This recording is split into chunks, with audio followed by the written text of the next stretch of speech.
ይደርሳል። አዳምጡ። አንድ ጓደኛ እኔ ጋር ደወለች።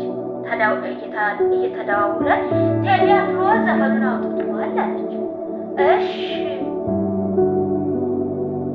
ምን አዲስ ነገር አለ? ዘፈኑ እኮ መንግስተ ሰማያትን አያስገባም። ዘፈኑ እኮ ለዓለምና ለስጋና ለሰይጣን እንጂ የሚዘምረው የህይወትን መንገድ የሚወስድበት አይደለም። ህይወትን የሚያገኝበት ህይወትን የሚያተርፍበት አይደለም። ህይወትን የሚያጠፋ ነው ይሄ አልኳት። ወይ ይሄ ቢሆንም ማለት ነው። እሺ ይሄ ቢሆንም በቃ አሁን ጊዜ ያለው ሁሉ ነገር በቃ አሁን እየሆነ ያለ ነው እየዘመረ አለች። ወይ ይሄማ ከሆነ አልኳት፣ ይሄ ከሆነ ቃል ይላል። ይሄ ከሆነ እግዚአብሔር ወደ ቃል እኔ ሳይወለድ በፊት እኮ አባቶች ተናግረዋል። አባቶች ላይ እግዚአብሔር አምላክ መምጣቱ ማለት ነው። ሳይወለድ እናንተ ሳትወለድ በፊት ማለት ነው። እግዚአብሔር አምላክ የሚሆን ቃል እኔ መምጣቱ ምልክቶችን የሚደቀ መዝሙሮች ሲጠይቅ አንተ የምትመጣው መቼ ነው? እንዴት ነው የምትመጣው ብሎ ሲጠይቁ በዛ ምልክት ታያላችሁ። መንግስት በመንግስት ላይ ይነሳል፣ ህዝብ በህዝብ ላይ ይነሳል፣ እናት በልጁ ላይ ትነሳለች፣ ልጅ በእናቱ ላይ ይነሳል። ወንድም ለብር ብሎ ወንድሙን አሳልፎ ለሞት ይሰጣል፣ ይገድላል። ህዝብና ህዝብ ይጋጫል። እውነተኛ ፍቅር አይኖርም። መሬት ይንቀጠቀጣል፣ ፎቆች ይወደማል። እግዚአብሔር አምላክ የተናገረ ቀድሞ አልተናገረም? ይሄ በመጽሐፍ ቅዱስ ውስጥ የለም? ግን አሁን እሱ ከተማ እንዲያወረዳ ነው ያደረጋችሁ። ኧረ እግዚአብሔር ይቅር ይበላችሁ። የእውነት እግዚአብሔር ይቅር ይበላችሁ። የእግዚአብሔር ቃል ሲናገር ማለት ነው የዚች ዓለም ጥበብ በእግዚአብሔር ፊት ሞኝነት ነውና ይላል። የዚች ዓለም ጥበብ በእግዚአብሔር ፊት ሞኝነት ነውና እርሱም ጥበበኞችን በተኩሎችን የሚያዘው ደግሞ ጌታ የጥበበኞችን አሳብ ከቶ እንደሆነ ያውቃል ተብሎ ተጽፏል። ጌታ ኢየሱስ ተብሎ ተጽፏል። አንደኛ ቆሮንቶስ ምዕራፍ 3 ቁጥር 19 ላይ ታገኛላችሁ ማለት ነው። ቁጥር 21 ላይ ስለዚህ ማንም በሰው አይመካ ይላል። ወገኖች ስለዚህ ማንም በሰው አይመካ። ይኸውላችሁ በራሳችን ስጋ ላይ ብንመካ፣ በራሳችን መልክ ላይ ብንመካ፣ በራሳችን እውቀት ላይ ብንመካ፣ በራሳችን ጥበብ ላይ ብንመካ ወዴትም አያደርስም ማለት ነው። የእግዚአብሔር ቁጣ በመጣው ሰዓት እግዚአብሔር አምላክ ከላይ ቁጣውን በላጋ ከላይ እግዚአብሔር አምላክ ቁጣውን ሲልክ እግዚአብሔር አምላክ ሰውን ሲቆጣ ማንም ሊከለከልና ማንም ተው ሊል አይችልም ማለት ነው። ሰው ከሰው ጋር ሲጣላ ሰው ያስታርቃል። አንቺ ከእግዚአብሔር ጋር ስትጣላ፣ አንተ ከእግዚአብሔር ጋር ስትጣላ ማንም የሚያስታርቅ የለም ማለት ነው። ያንተ ህይወት ያንተ ማንነት ከንቱ ነው የሚሆነው ማለት ነው። ነፍስህ በከንቱ ጠላት ይቅበዘበዛል ማለት ነው። ዓለም ይጫወታል ማለት ነው። ሰይጣን ይጫወታል ማለት ነው።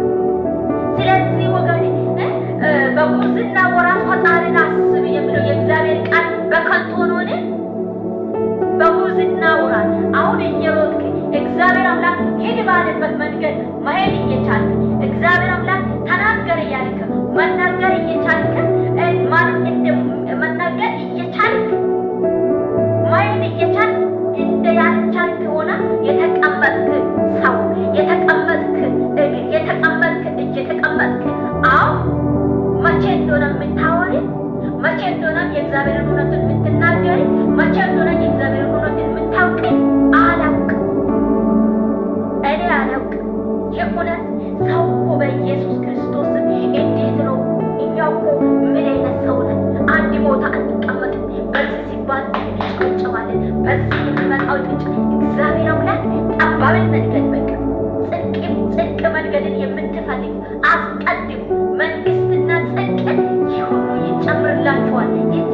ይወድሃል ይላል እግዚአብሔር ቃል። የሚጨምረው ስለሚያውቅ ማለት ነው።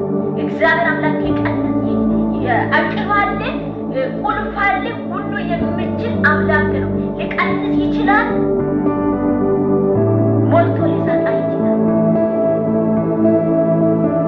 ሁሉንም ማድረግ አቅም አለ። ሞልቶ ለመስጣት አቅም አለ፣ ቀንሶ ለመስጣት አቅም አለ፣ ሊገል አቅም አለ፣ ሊያኖር አቅም አለ።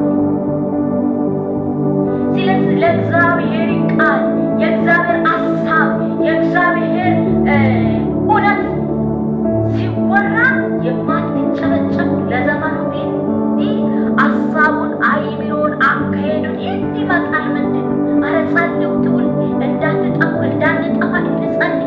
በእግዚአብሔር ፊት እንዲወደቅ ማርን እንበል፣ ይቅር በይ እንበል። የተናገረ እግዚአብሔር አምላክ የተናገረ ቃል የተናገረ ትንቢት ሁሉ በተፈጸመ ሁሉ ነገር እየፈጸመው ባለው ጊዜ ላይ ያለ ነው ማለት ነው። ስለዚህ ጌታ ኢየሱስ ይባላል። ስለዚህ ወገኖች እግዚአብሔር አምላክ ይበልጣል። ያየንህን ያወቀንህን የሰማንህን እንመሰክረዋለን። ኢየሱስ ለዘለዓለም ያድናል። ዘፈን አያድንም። ዘፈንን የምታዳምጡ ዘፈንን የምትዘምሩ ለዘፈኑ ጊዜ የምትሰጡ የእግዚአብሔር ሀሳብ የእግዚአብሔርን ቁጣ የእግዚአብሔር ትእዛዝ በዛ በሚመጣው በሰዓት ምን እንደሆነ እያንዳንዱ ለሰራንን ስራ ይጠየቃል። ብትሞት ትጠየቃለህ፣ ብትኖር ትጠየቃለህ። ለሰራሹ ኃጢአት፣ ለሰራሹ ነገር፣ ለሰራሹ ለመልካሙ ነገር ትጠየቃለህ። ብትሞት ዛሬ ምናልባት ኢየሱስ ክርስቶስ ሳይመጣ እሞታለሁ ብትሉ ሰዎች ልትኖሩ ትችላላችሁ። ንስሐ ቢገባ ባልገባ ሲኦል በዚያን ጊዜ እግዚአብሔር አምላክ የተናገረን ቃል ቢሰማ ከእግዚአብሔር ጋር ቢስማማ ብላችሁ በሲኦል ላይ ለዘላለም ሰይጣን እያላችሁ ለዘላለም እንዳትኖሩ ዛሬ ሆናችሁ ተመለሱ። እግዚአብሔር አምላክ እንደናንተ አይደለም። እሱ ለዘላለም የሚኖርና ለዘላለም ኖሮ የሚያኖር። ስለዚህ ዛሬ አይኖቻችሁ ተከፍቶ ባለው ሰዓት ለማውራት፣ ለመናገር፣ ለመስራት፣ ለመውጣት፣ ለመግባት ሁሉ ነገር ጌታ አመቻችቶ በሰጠው ጊዜ ዛሬ ሆናችሁ በእግዚአብሔር ፊት መውደቅ፣ ዛሬ ሆናችሁ የእግዚአብሔርን ሀሳብ መቀበል፣ ዛሬ ሆናችሁ ከእግዚአብሔር ጋር መታረቅ ለእናንተ ዋስ ነው፣ ለእናንተ ሕይወት ነው፣ ለእናንተ በረከት ነው፣ ለእናንተ ሰላም ነው፣ ለእናንተ እረፍት ነው የሚሆነው ማለት ነው። ለእናንተ መኖር ነው የሚሆነው ማለት ነው። ስለዚህ ወገን አትሸወዱ፣ ዘፈኑን አትከታተሉ። ዘፈኑን ደግሞ የሚያወጣ ሰውን አታበራቱ። ምክንያቱም ያ ሰው አያሳዝንም? እግዚአብሔር ሲመጣ ለማን ነው ይሄ ሰው የሚዘምረው? ለዓለም እኮ ነው የሚዘምረው። እሱ ተከታይ ለሰው እኮ ነው የሚዘምረው። ስጋውን እኮ በቃ እሱ አሁን ምሳሌ ቴዲ አፍሮን የሚጨበጨበው ሁሉ አሁን እሱ ቢሞት እኮ እሱ በቃ አንዱ ልት ይላል ወይኔ ይላል ምናምን ካላል ሳምንት ብቻ ነው አለቀ ካላል። ከዛ በኋላ የእሱ ነፍስ አያሳዝንም? ወዴት ነው የሚሄደው? እሱ የሚዘምሩ ለእግዚአብሔር ነው። እግዚአብሔር ነው ጥበቡ የሚሰጠው። ለጥበብ ላይ መመካት የለም። እግዚአብሔር ነው የአንደበቱን ከፍቶ እየሰጣ። ስለዚህ የአንደበቱን ከፍቶ ጎሮሮን እንዲዘምር አሳምሮ የሰጠ እግዚአብሔር ማመስገን ነው እንጂ ለዘፈን መዘመር እሱ ይጠቅማል። ስለዚህ ጸልዩ፣ ለእሱ ጸልዩ። እሱ ለእግዚአብሔር የሚዘምር በዚህ አንደበት ለእግዚአብሔር የሚዘምር በሌላ ቪዲዮ እስከ ስንገናኝ ጌታ ኢየሱስ በየ ያለባችሁ ይጠብቃችሁ። ቻው ብያችኋለሁ። ጸልዩ።